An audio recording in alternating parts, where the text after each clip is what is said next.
Takamusta, everybody! Today we're going to be playing Touchstarved.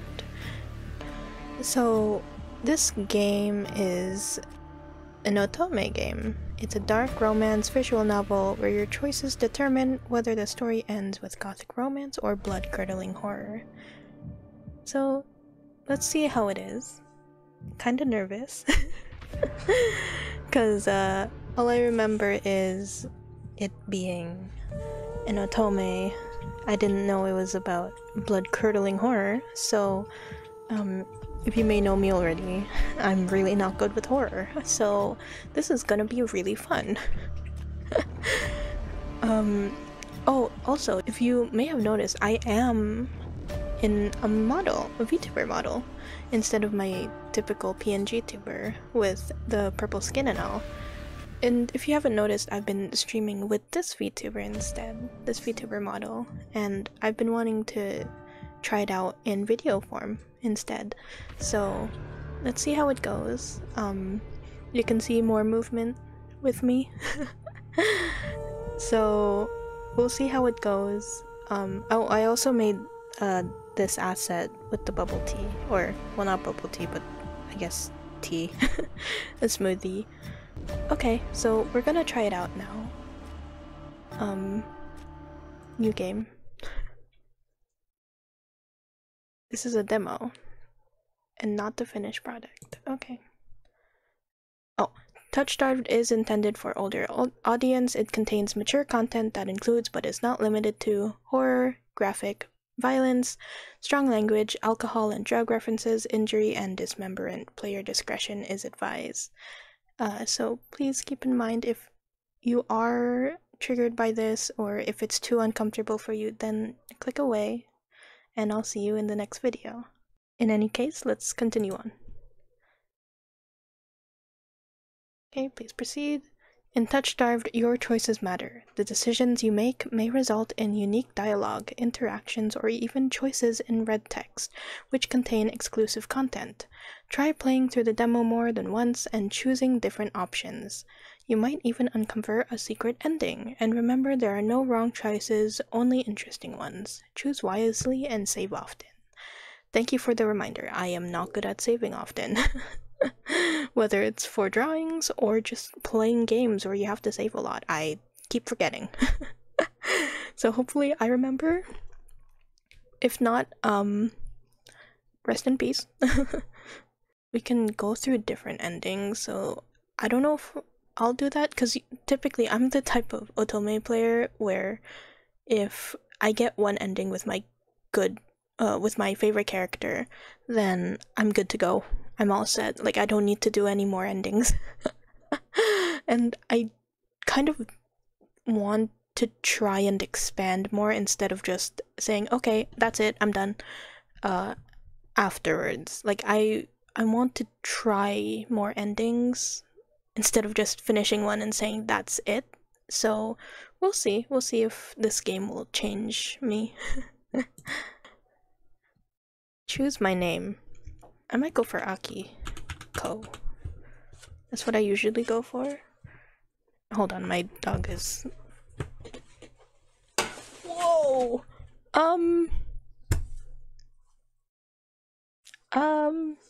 Be right back. What the heck? Okay. Oh my gosh. Okay. That was chaotic. My dog wanted to get out the door. And then the clothes that are hanging where my door is, they all fell down. Or let's just go for Aki. Okay, choose your pronouns. So I'm gonna go for they, them. Oh, also, if you want to know my pronouns, it's they, she. So I don't mind if you call me she, her. I am perfectly fine with that. I do slightly prefer they, them more than she, her, but I don't care. Either one is fine. The world began to unravel long before you were born. It began with fogfall. Spectral mist bled from the seams where reality wore to thin it split. And from the fog emerged monsters, inhuman beings with unnatural powers. Some possessed language and intellect, others were mindless beasts driven by a little more than the desire to slaughter. As cities fell and unrest spread, humans united in their fear, while monsters thrived in the chaos. And then there's you.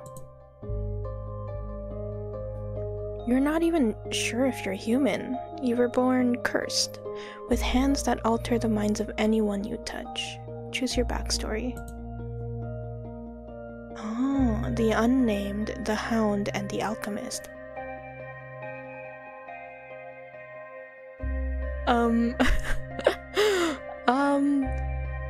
I'm just from the names alone, I'm kind of leaning towards the Alchemist because I am a Magmite. My Kamiyoshi is Magni freaking Desmond, and he's an alchemist. Anyways, so the Unnamed is a fallen oracle. You were raised as an oracle in a remote temple. The priest claimed your touch bestowed enlightenment, but a visiting mage revealed your curse for what it is. Following the mage's word, you fled in search of the cenobium. You regularly experience unnatural premonitions that rattle your body and soul. An innate sixth sense gives you a heightened awareness of hidden supernatural presences around you.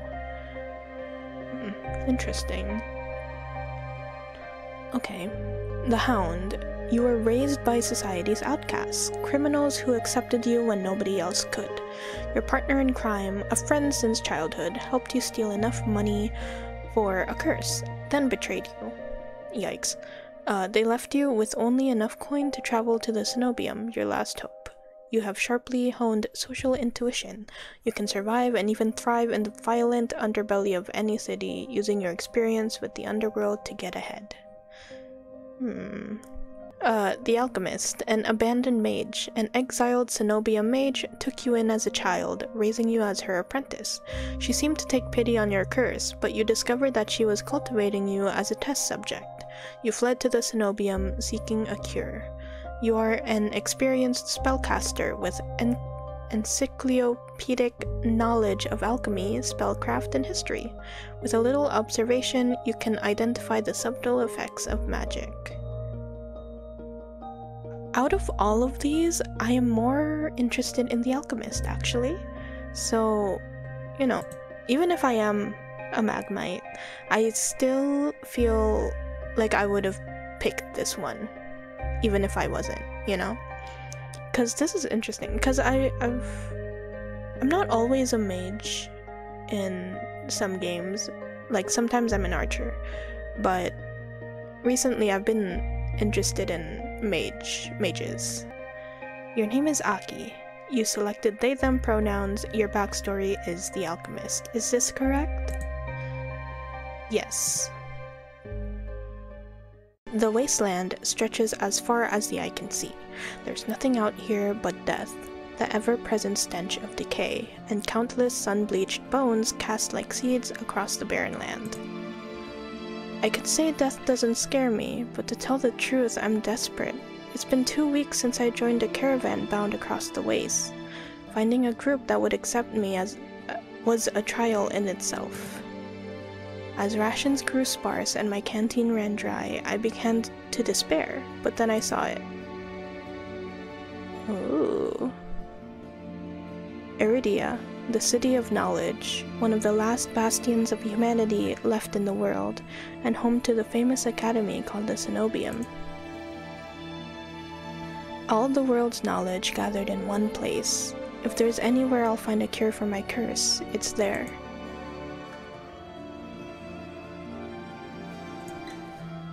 All that stands between me and a cure is a final stretch of salt-soaked waste. Or so I think until I see the first tendrils of fog snaking beneath the wagon. Hushed voice. Is this fogfall? My stomach sinks at the very whisper of it. A silent storm more devastating than fire. Dangerous in cities, but a death sentence beyond them. A thick blanket of fog engulfs us, smothering out the lantern's light.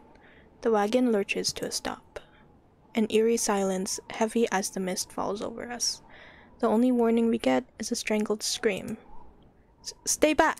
No! The cry dissolves into wet gurgling. Oh shit. Then the wagon violently pitches to the side. Uh-oh. I hit the ground hard. The air punched from my lungs. When I open my eyes, adrenaline lends sudden, awful clarity to the carnage around me. No.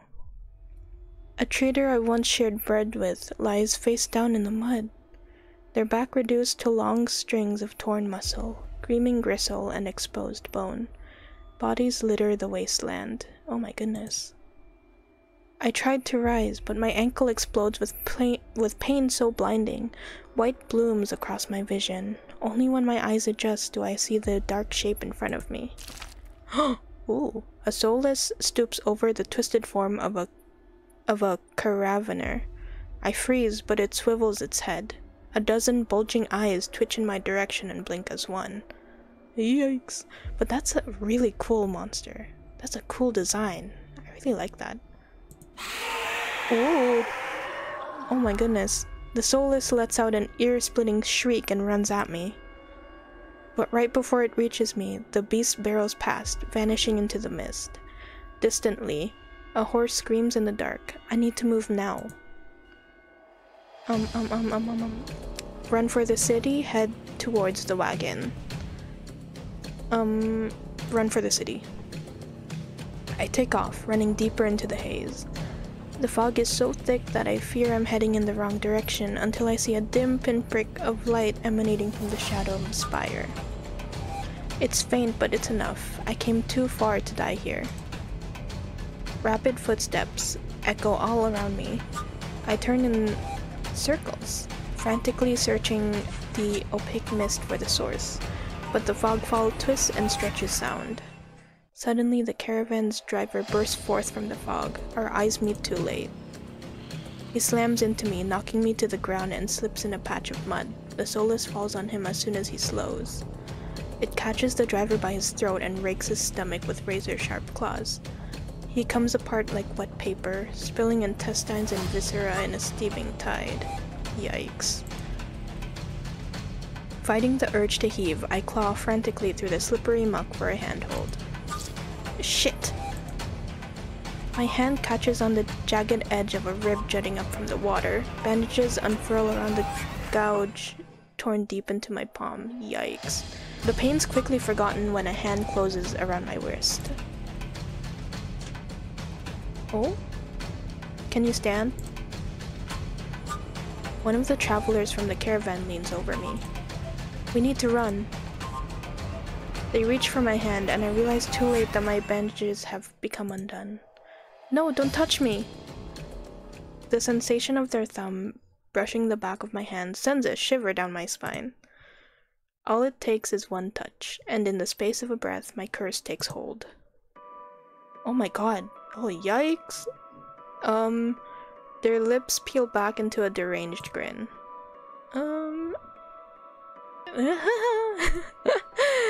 No, I've seen this face sorry.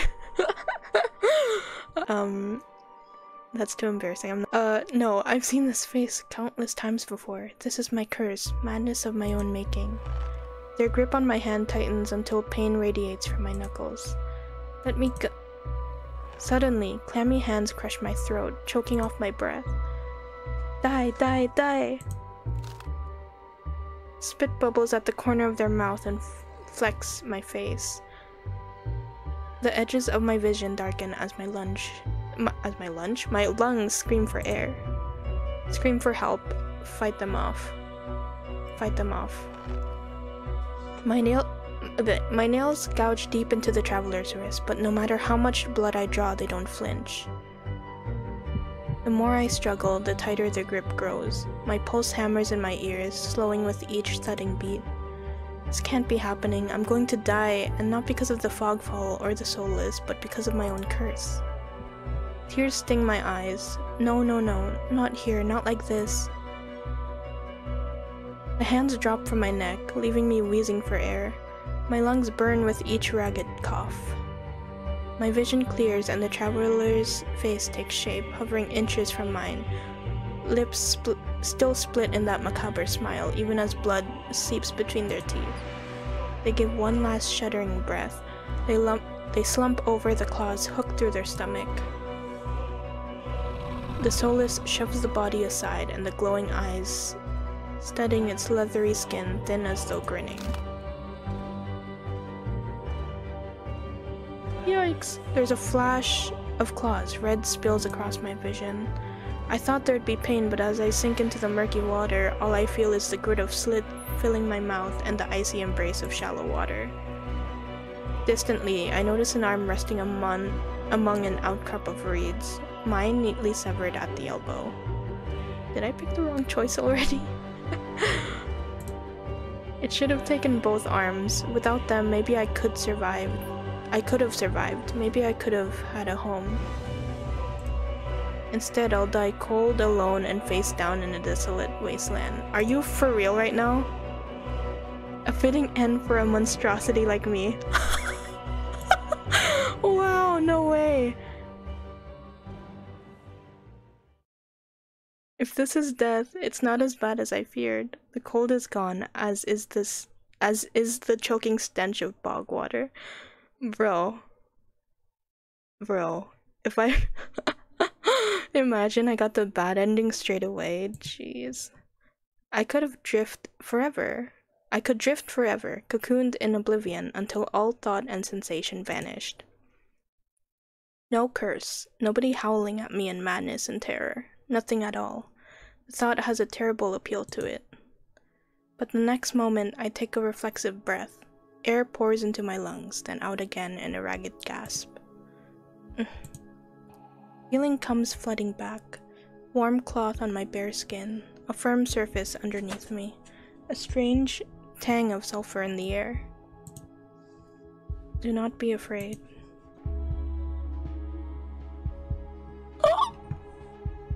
Ayo. I twist my head towards the voice. Tears flood my bleary vision at the bright glow of lamplight. Try not to move. The voice is calm, steady, and commanding, but more importantly, it's a stranger's voice. One thought cuts through my mental fog. I have no idea who this is, and I'm completely at their mercy. Stay away from me. My words come out in a little more than a creepy whisper. I clamp my mouth shut, hating how weak and helpless I sound. No. No? Who the hell is this? Sit up or lie back down? Kinda wanna sit up. I manage to push myself up on one elbow, but my head swims, and my surroundings give an alarming lurch. Ah, stubborn patient. I don't have the strength to dignify that with a response. Instead, I pull the sheet up higher and wipe my eyes until my vision clears. Stranger towers over my prone form. Warm light reflects off his pristine medical coat. His outfit looks amazing. I just gotta appreciate the outfit. Also his hair, like, wow. His everything, really. Like, oof. I instinctively shrink back, and that's when I notice that I'm completely naked except for a thin linen sheet. Yikes. Naked, lying on a low cot with a pair of sharp golden eyes watching my every move. The man's gaze flickered to my exposed, unbandaged hands. I plunge my hands under the sheet to hide them from sight, though it's too late. He must have noticed what they look like. Strange, cursed, inhuman. I brace myself for his inevitable suspicion and disgust, but his expression doesn't even flicker from that courteous smile. It just watches in placid silence as I struggle to make sense of my surroundings. Where am I? Who are you? Be calm. You are safe here. Whoever this is, he clearly has no idea who or what I am. I've never been safe anywhere with anyone. Even my own mentor, my teacher, thought I was nothing but a convenient specimen to be used and discarded. Oh. I scowl, pulling the sheet protectively around myself. Where are my clothes? The man's golden eyes narrow slightly. A sharp sigh wrestles the paper in his hands. I see you are not to be dissuaded. Your clothes were torn to shreds when I found you, but I procured replacements. Procured replacements? Like, did he give me a robe? With a soft creak, he stands from his chair, giving me a better view of my surroundings. Oh, I like this room. It's very nice. I like the gold faucet.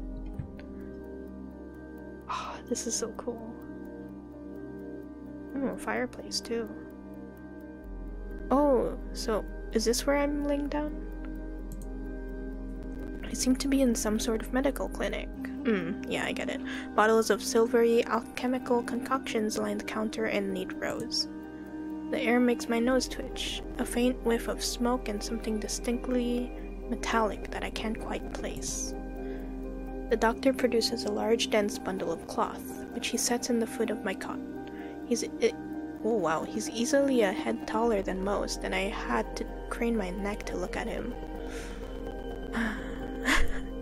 I mean, it doesn't take much to be taller than me, I guess. Thank you. Could you step out? I feel like that's kind of rude. I kind of want to say thank you.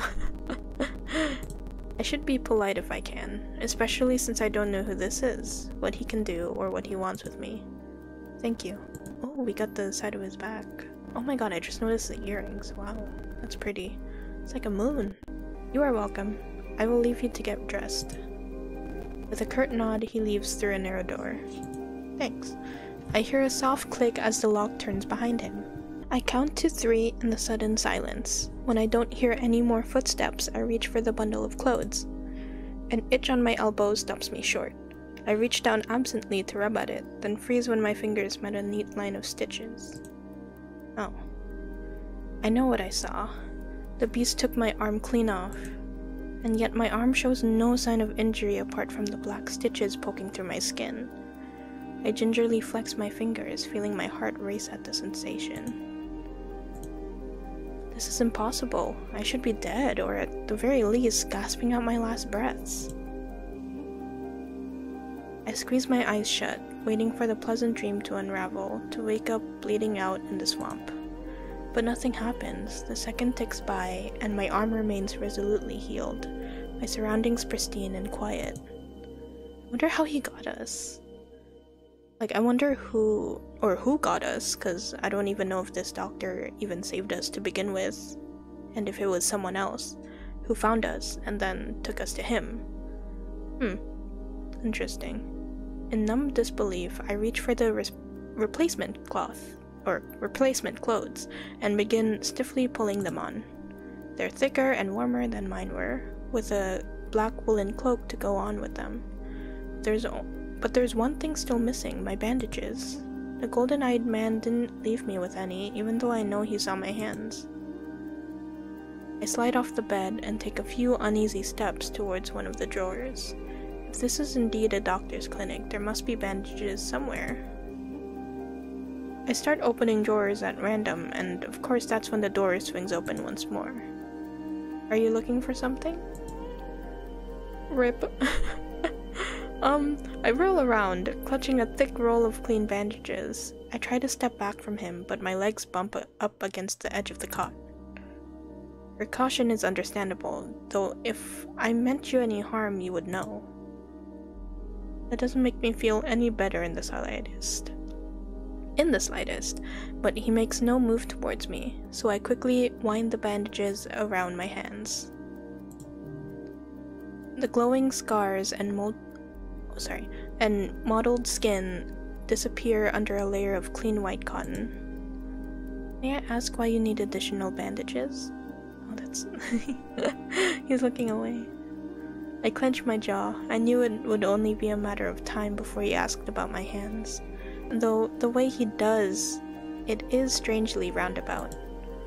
Say nothing, glare at him, decline to answer. I think I would decline to answer. Well, that's a very personal question, and I don't really want to answer. Yeah, that seems very much like me. Is that so?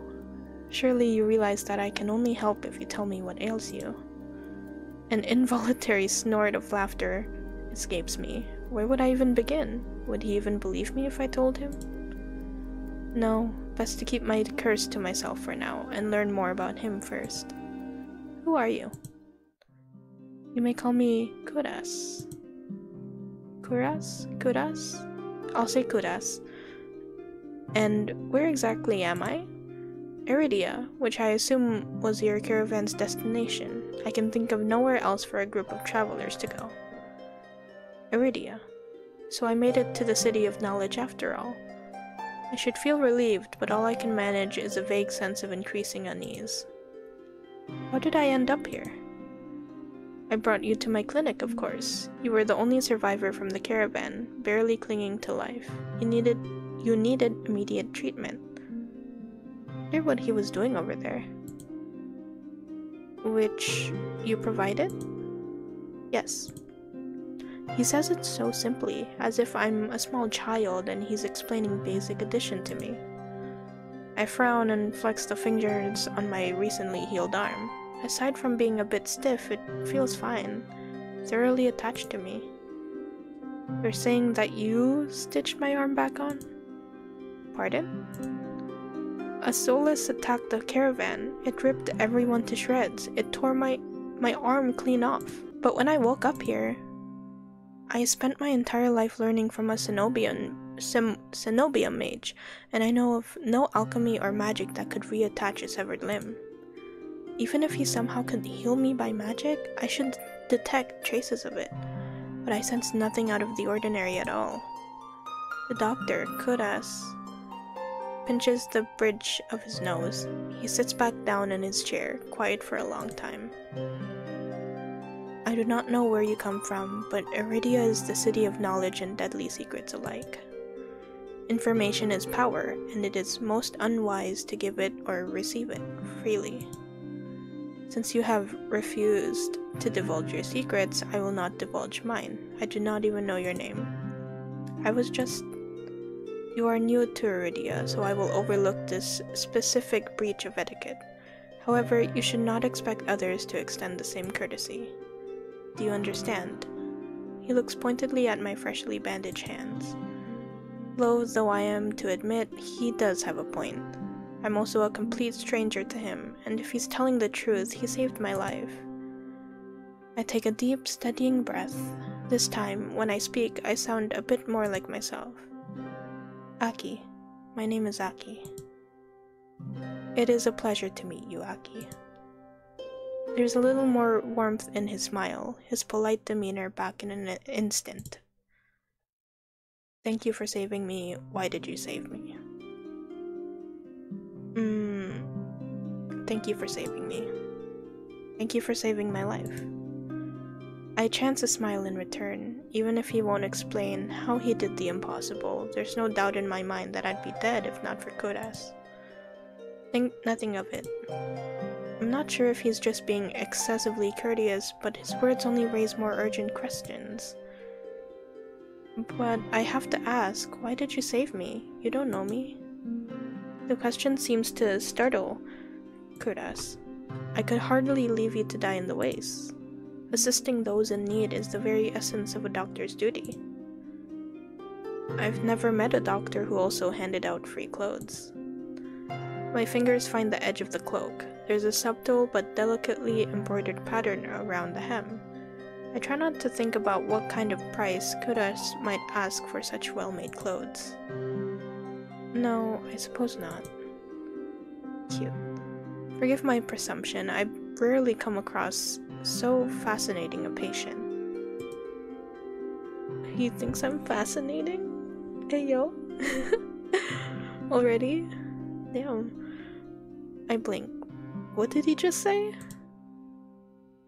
I simply meant that few would cling to life so resolutely, or brave such a perilous journey to Iridia. I cannot help being curious about you, Aki. His voice dips into a soft murmur, and he abruptly looks away from me. You're pretty curious yourself. I don't know what to say to that. I mean, you're pretty curious yourself. Am I? Well, I haven't forgotten about my arm. Yeah, like, how did you attach my arm that was completely severed to my body? I wiggle my intact fingers at him. I would do that too. I'd be like, hello? Clearly not. But you haven't asked me for any payment either. I require none from you. Travelers do not have an abundance of coin, and it would be unethical to leave you destitute in a strange place. Okay, fair. I fall silent, unsure what to say. Nobody would help a horror like me for free. There has to be some kind of catch or trick, right? A loud knock at the front door stops our conversation cold and spares me from having to say anything else. Duty calls. Unfortunately, you are not my only patient today. The knocking grows more insistent, and Kuras... I don't know if I should say Kuras or Kuras. Kuras sounds more natural to me, so I think I'll just say Kuras for now. Please wait your turn. Though he says it quietly, the clamor on the other side of the door abruptly stops. Do you need anything before you leave, Aki? Oh. Between the soulless attack and my miraculous survival, I'd almost forgotten why I came to Iridia in the first place. I need directions to the Cenobium. Yeah, it said that. For each story, it said that we wanted to go to Cenobium. The Cenobium? The look on his face is downright chilling. Whoa, that's a smolder if I've ever seen one. He pauses, choosing his words with cold deliberation when he speaks again. He doesn't seem that fond of Cenobium. I see. Whatever you seek, it is very unlikely you will find it there. The Cenobium gates open for precious few visitors. Even if they did, you would not like what you found inside. Interesting. My heart sinks. Is he saying that I came all this way for nothing? Risk life and limb for nothing? No, that can't be. I've only just arrived, and Iridia's the largest city is still standing. There has to be a cure for me here. Then, if not Cenobium, where would you suggest? You know anyone else in Iridia? I shake my head. Then I suggest a local guide. Head to the Wetwick and ask for Leander. Leander. Wetwick. Okay. The what? The Wetwick. He sounds deeply unamused. Follow the postings advertising Leander's bloodhounds. Ayo, any armadas in chat? They are difficult to miss. If you don't know, it's a song from Hollow Armis. Bloodhounds. Sorry. When you meet Leander, tell him I sent you. That isn't much to go on, but Kuras points towards the clinic's back door. You will be safe so long as you do not draw attention to yourself. That's easier said than done. I've always been a magnet for the worst sort of attention. True. If you require my assistance, you may return whenever you wish. Sure, I don't mind coming back here. I'm kinda interested in knowing more about him. Though he's smiling, there's a note of finality in his voice. Resigned to my dismissal, I slip out the back door. Alrighty. Oh, it's pretty. I find myself standing in a narrow and rather gloomy alley. I pull the new cloak up over my nose, stepping over the contents of chamber pots that have been emptied into the street. Something weighs heavily inside one of the cloak's pockets, my coin purse. Everything is still inside, every last coin that I had scraped together for the journey to Iridia. It doesn't even look like it was opened. There were so few coins to begin with, they probably weren't worth stealing. I glance back at the clinic's closed door. Kuras didn't take any payment. He didn't even ask for a future favor. But he also said that in Iridia, secrets are power. Does he expect me to give up mine at some point? It's not exactly a comforting thought. Still, no matter why he did it, Kuras gave me a second chance and a lead on where I might find help. Leander from the Wetwick. I'd better get going. before he changes his mind, I squeeze out the alley, and into the crowded main street. The line outside Kures's clinic stretches down the road already. Wow. Two thin peddlers queue alongside weathered elders. If any place is in desperate need of a free clinic, it's this one.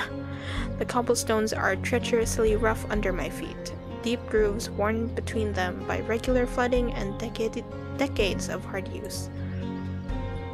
I knew Iridia was a river city, but I didn't expect it to look so eroded.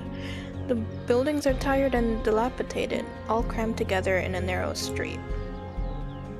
A child darts by, clutching something greasy wrapped in paper. The smell of fried food drifts over to me. My stomach gives a faint gurgle. Man, that sounds good right now. I'm getting hungry too. This morning's catch, fried up, hot and fresh. Not too many eyeballs today. That sounds disgusting, but I'm starving, so I duck my head under the stall's grubby awning.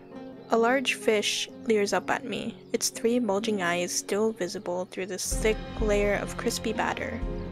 Ooh. The vendor gives me a gap-toothed grin. What's the cheapest thing you've got?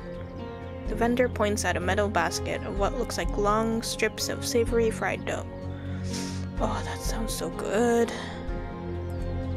Fresh long lads, 3 copper apiece. Don't burn your mouth.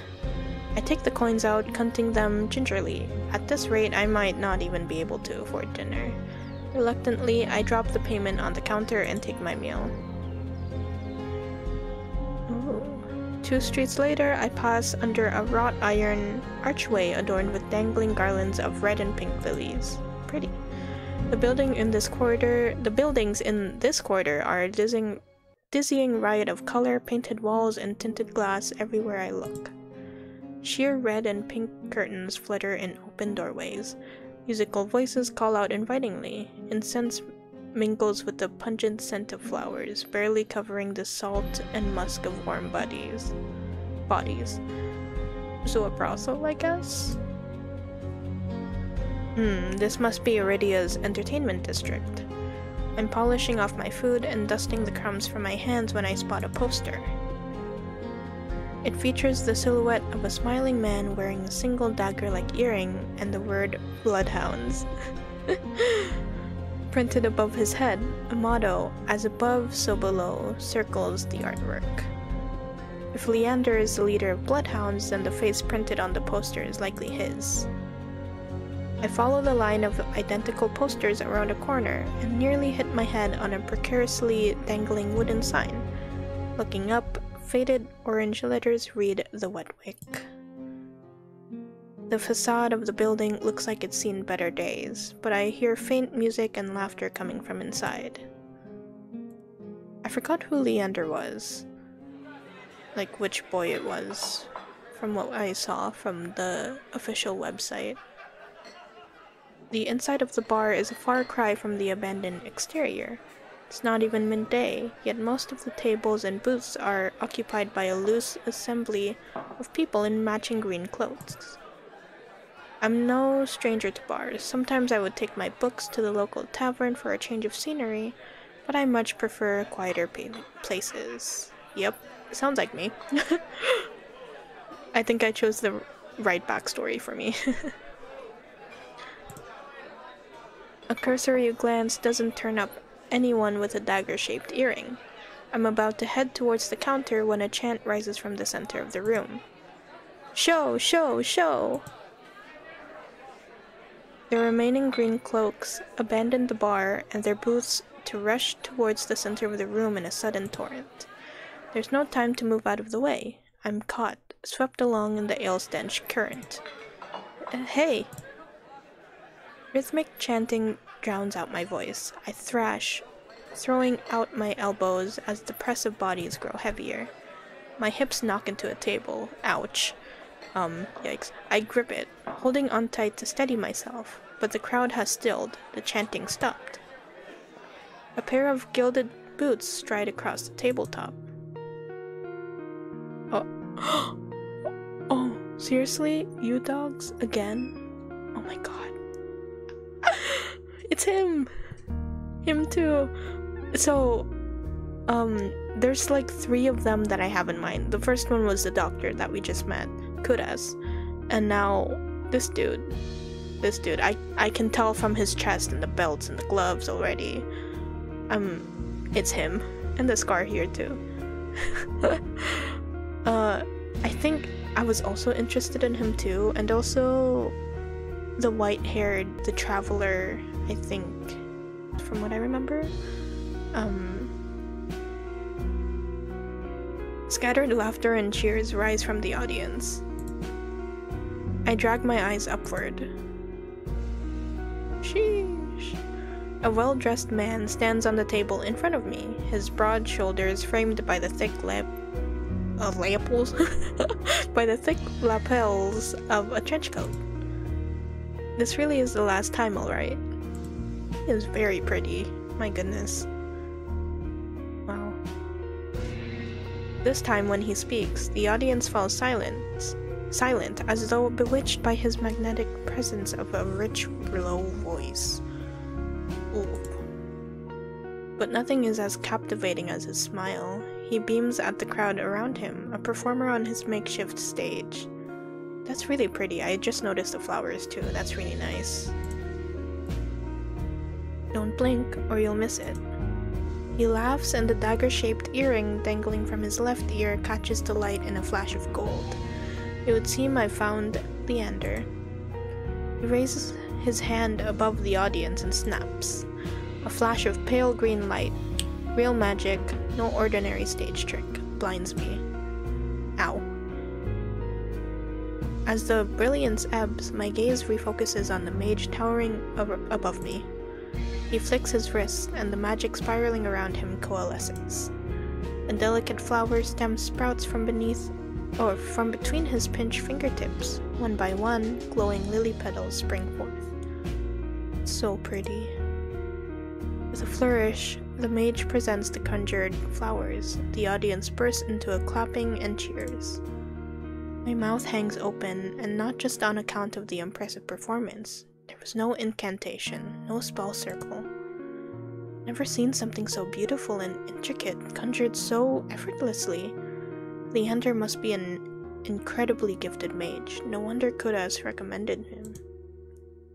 Leander plucks the iridescent bouquet out of the air and turns in a low circle, giving his audience a good look. Now who could use some good luck? Eager onlookers scoot closer to the table. Some reach for the lilies while others whistle and call Leander's name. But his cool green eyes slide right over them, locking on me instead. God, I wish. How about you? My chest tightens. Every person gathered turns to stare at me. Take the flowers, refuse the flowers. I mean, it'd be rude to not accept the flowers, no? And that's not my simp brain talking. But, like, I don't want to refuse the flowers. I don't want to seem like an asshole in front of the people, right? So, I'll take it. I reach out, all too aware of the way my fingers tremble as I carefully take the flowers from him. There's no weight to them, only a faint warmth that radiates from the stems. As soon as the flower leaves Leander's hands, their light dims. They fade away in a shower of opalescent light. To my surprise, Leander laughs under his breath. That's the problem with flowers. They don't last long, but they leave an impression, right? He grins at me, and I find myself smiling back. He's right. Oh my goodness. Jeez, this artwork is so yummy. I really like the artwork. Man. Sorry, I'm just like appreciating how like beautiful the artwork is. Even the background too. Like seriously, all of the artists work really hard on this. Leander steps off of the table, dropping among the excited crowd with an audible clink. Alright, bloodhounds, get back to your drinks. Show's over. The green cloaks disappear at his command, returning to their tables and booths. Before I can make my way towards Leander, his eyes find me. That's kinda intimidating. He gives me a friendly wave, then beckons me over to the crowded counter. I manage to squeeze beside him, but there's so little room that his broad shoulder presses against mine. Sorry. I tense, but he doesn't seem to mind at all. Is this your first time in Iridia? He says it lightly, with a genuine air of curiosity. Do I stick out that much? Man, we're already failing the task of not being seen or perceived by anyone. At least it's Leander. No, but I'm certain I'd remember seeing a face as lovely as yours around Lowtown. Ayo, already rizzing me up? My eyes flicker to the polished countertop. I'm not used to flattery, and being this close makes eye contact difficult. Sorry, my eyes are like... As if on cue, the bartender approaches us. What can I get you? Surprise me, and add anything my friend wants to my tab. I wasn't expecting the generosity, but I have to admit I do feel a little thirsty after all that fried dough. Water's good, I'll have what he's having. I don't know what he's gonna have, I don't know if I'll like it, so I think water is a safe choice. Water's fine. While the bartender leaves to fix our drink, Leander leans his elbows on the counter. I'm close enough to notice the purple shadows under his lower lids. His eyes wander over me in return, but when they lock on my bandaged hands, a sour taste rises in my throat. Here comes the questions. Oh boy. So what brings you to the wick? Kuras sent me. He pushes his hair back from his forehead, but it immediately falls right back into place. So it's about work. The bartender pushes a pair of glasses our way. I don't realize how thirsty I am until the cool water touches my lips. I drain the water in a single gulp. Leander takes a deep swig of his beer and lets out a satisfied breath. How can I be of assistance? I need to get to the cenobium. As soon as the word cenobium leaves my mouth, the entire bar falls silent. Bloodhounds twist around in their seats to gawk openly. Finally, an especially drunk one speaks up. The hell are you bringing up the cenobium in here? Throw him out. This is bloodhound territory. Oh, hey yo, hey! I didn't know! Please don't kick me out yet. I literally just got here. The vitriol catches me off guard. From the angry looks thrown my way, it's clear I've broken some unspoken rule just by mentioning the cenobium. When I glance at Leander, he's drinking as though he hasn't noticed the uproar. Only when he catches me looking does he lower his glass. For the love of... He drags a hand down his face. Hey, keep it down, will you? This is business. I tense, expecting an argument, but the outspoken bloodhounds silently return to their drinks. Only a handful continue to watch me warily. Sorry about them. The cenobium's a bit of a touchy subject in these parts. Mix in enough drinks and, well, you saw. How about we continue this outside? When I give him a terse nod, he pushes away from the bar counter. Interesting. It seems like no one likes cenobium, even though, like, I'm there for knowledge, I suppose. It seems like no one likes it, whoever born there or even, like, lives there. I follow Leander to an alleyway tucked behind the wet wick, where layers of frayed bloodhound posters have been plastered to the walls. Seeing them side by side, the resemblance between Leander and his likeness on the posters is impressive. Kuras didn't send you here for help with the cenobium, did he?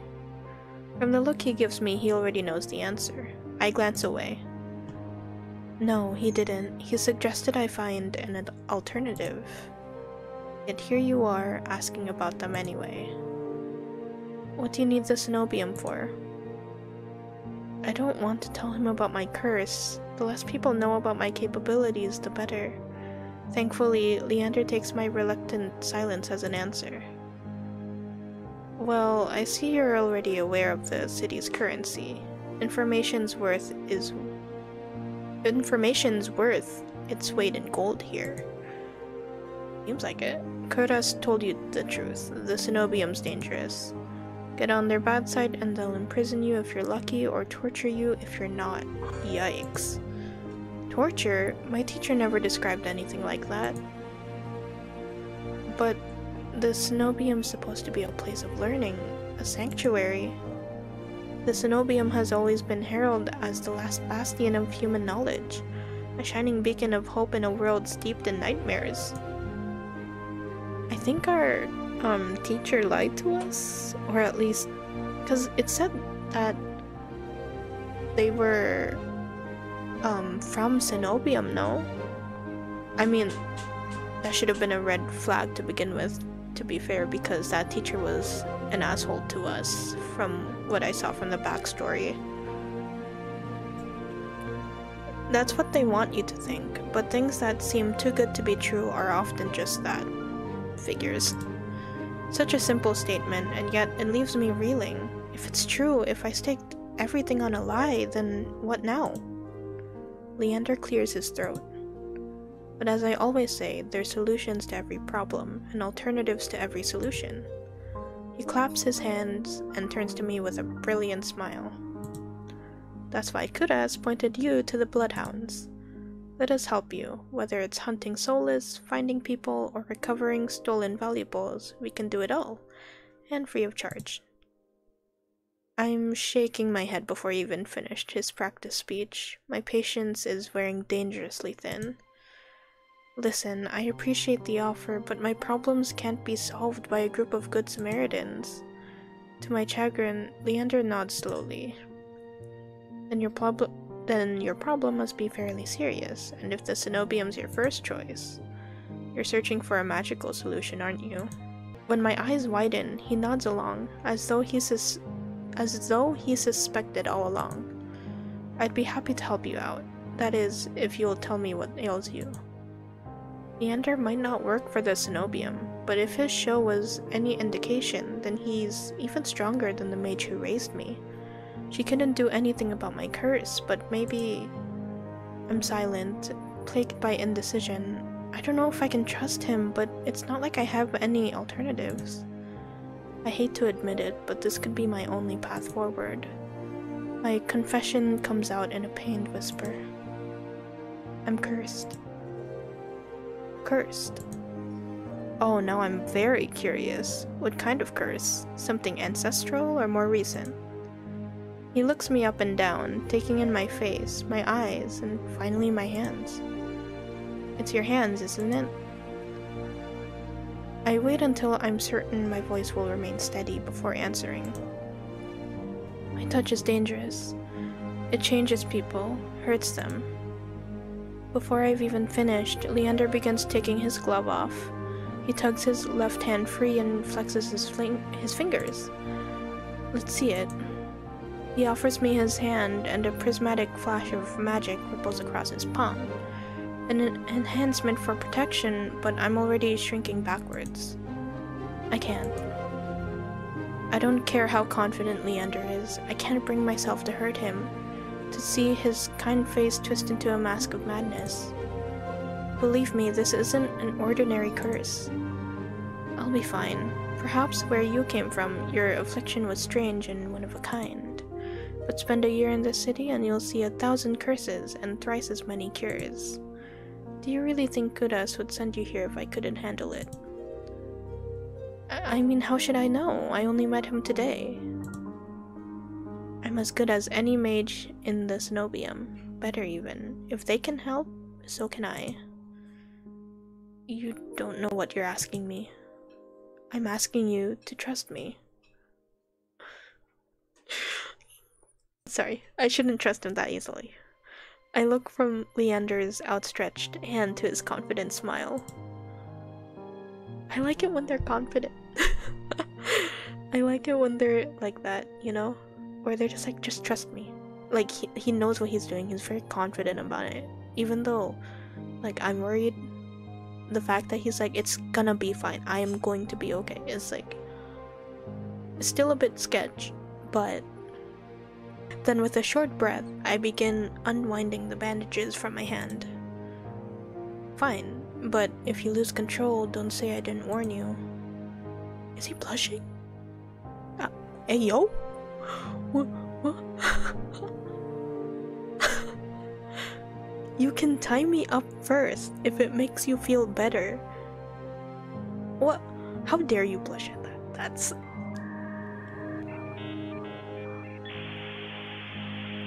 I'm normal. He's the one that's blushing. He's the one that's reacting this way. It's not my fault. With each joint I expose, I grow more and more certain that this is a terrible idea. Ready when you are. If he's bothered by the way my hand looks, he doesn't show it. My fingers hover shakily over his palms. 3, 2, 1. Hold back or touch him. I mean, he's the one who's so confident. Let's just touch him. I tap his palm once, as quickly as possible.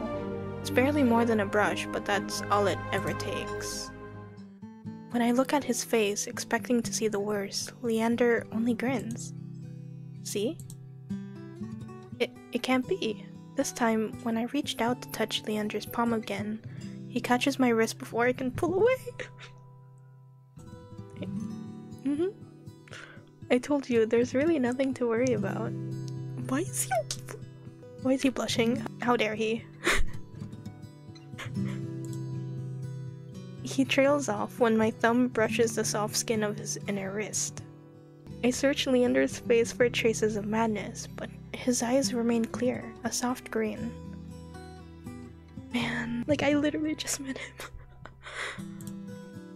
Color rises in his cheeks, but he remains still except for the subtle bobbing of his throat. What is happening? What? Why is he acting this way? Neither of us speak, as I trace the contours of Leander's palm, lost in an awareness I wasn't prepared for.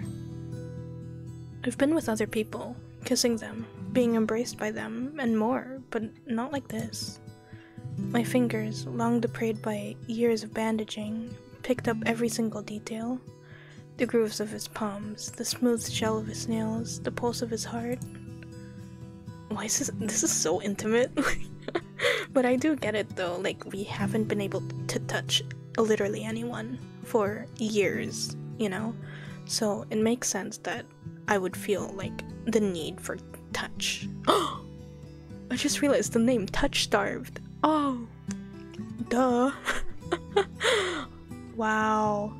For as long as I've lived— wait, did I read this? Okay, for as long as I lived, I've never been able to hold someone's hand, not without dire consequences. I never realized what I was missing until this moment. While Leander's pulse is steady, mine is hammering as fear gives way to excitement. Keep touching him. Let him go. I'm curious, let's keep touching his hand. My hand glides over to Leander's wrist and up his forearm, where smooth skin abruptly gives way to the raised scar by the edge of his sleeve. It matches the one that runs from his collar to cheekbone. Could it be the same wound? Oh, that's a long wound. It goes from his, like, forearm to his cheek. I glance at Leander's face, and his lips part as he considers his words before speaking. Am I the first person you've been able to touch like this? My hand goes still on his arm. So far. I'll admit, your touch does make it somewhat difficult to stay level-headed, but not due to your power. He takes my hand, his soft green eyes flick to mine before he turns it to inspect the gold fissures crisscrossing my knuckles. Look, we match. He points at a golden pin on his coat collar, and I give him a small smile. Aww. I draw my hand back, and I take a steadying breath. My hand feels as though it's been stuffed with cotton. Habit alone guides me through the motions of rewrapping my hand, although my fingers tremble too much for the bandages to lie flat. I can't believe that worked. May I ask your name? Oh, he didn't— we didn't say our names yet. Oops. I'm Aki. You were right to hide this from me, Aki. That curse of yours, it's unlike anything I've ever dealt with. I can tell you're discreet, but you'd best not go showing that off to anyone else. I didn't plan on it. Are you staying in Lowtown? I pause. Room and board was something I hadn't yet considered. I don't know. Let's get you properly settled then. The Wetwick is noticeably quieter. Without their leader, most of the bloodhounds have dispersed, or in a few cases fallen asleep beside their drinks. Got any rooms left, or did my lot grab them all to sleep it off? The bartender, who I now realize doubles as an innkeeper, slides a key onto the counter. You know, I always keep the corner room open for your escapades.